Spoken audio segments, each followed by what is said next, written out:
I noticed that it says plus optional add-ons. What are some of your add-ons? Let's see, it doesn't show all of them there, huh? Some of them are like you can donate a book essentially, and that goes to like a library or a school, where we can get it in, and so we tell you like where that gets sent to. Cool. One of them is like a cameo in the book, because we're in a situation where a lot of it's not produced. So like we can put in likenesses or things so you can be like a background character in the actual What's your scene. price tier for that? I would make that a perk. It's an add-on.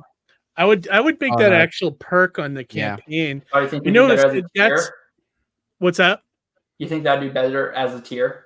I know when I do it on my campaign, it always I usually put 5 options on there for having a cameo in my book, and they always sell out. So I always sell them, and you could probably get those depending on how high you want to go. I think people would pay upwards of like $100 to be in the book. You try that. I sold 3 for $300 a piece on Surrounded by Death. Yeah, so people are interested. People will pay for it. Okay, but you also have to think now you're on the hook for properly illustrating 3 faces. They better look good. Better get that life drawing in, you know. Yeah. Just kidding. I think Grandma, hold still. Yeah, right. Getting a piece of artwork, I think that's a solid price for that, and then you get the book on top of that. You might even offer a perk where you get you get a cameo in the book. You could get a piece of original art and the book. You could probably do $500 for that or something. Do you have any relationships with comic shops? Not personally. Also, like, I just moved, so all the ones I had are kind of gone. Well, gotcha. So actually, that's a great opportunity now that you're in a new area to go to your LCSs and to say, hey, I'm a comic creator. I'm new to the area. Want to come check out the shop. Then, you could say, hey, I'm launching a campaign with a retailer tier, and I can sell you 10 copies for a reduced rate of X. You know what I mean? And a few of my pledges were retail. I think I had 4 retailer pledges, people who backed that. So, I was able to push out more books. So they were, in stores elsewhere, all over the place. West Coast, summer, Massachusetts, they're all over the place. And the other thing is that, you're not limiting yourself as well. So that way, if somebody's a retailer and they could back that, you can give them a bundle of books. You're getting the word out more than just this campaign. Essentially, you're putting it in stores, and that actually, and that's helpful too, because then you could also say, well, if you want, I can deliver this bundle, do a signing. Right, and then that opens you up for more media attention and more. You can do a press release, more signing at this location, exactly, and then that's kind of where where you give yourself the opportunity, where you boost yourself as a creator, and like you become your own, signal boost in that sense. You know what I mean?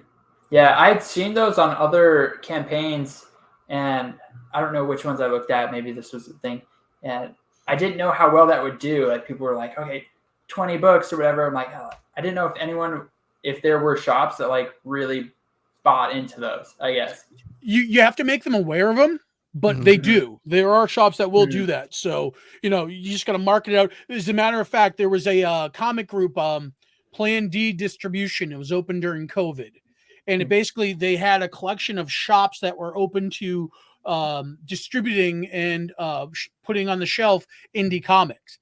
So those people, I mean, at least a couple out of that list would probably be open to backing a retailer tier.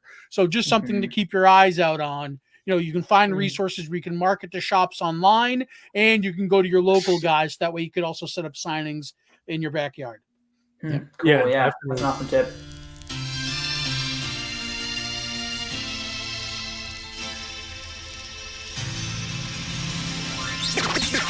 Vigilante, hardcore. I work too hard, becoming hip-hop Dexter, raps Hannibal Lecter. What book comes out your mouth? Vigilante, very my mental state. Becoming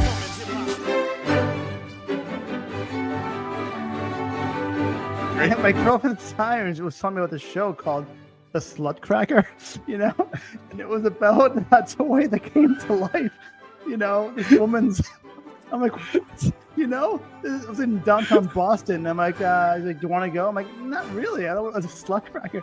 I'm like, well, Harry, I mean, it's gonna be mostly women there, and some of the actresses are topless. I'm like, all right, I'll check it out. You know, to see what you're talking about. You know, and the toy that came to life had like, you know, it was a toy, a woman's toy that came to life instead of a nutcracker. It was, you know, a toy that came to life. You know.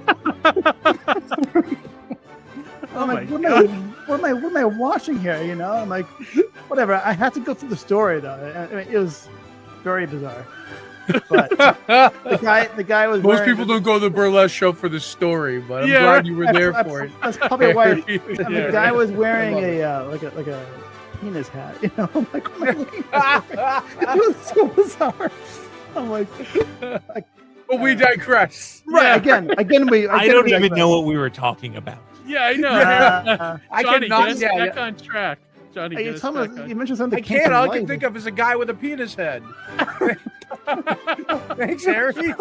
Let's It's that time of year again. It's that time of year. Let's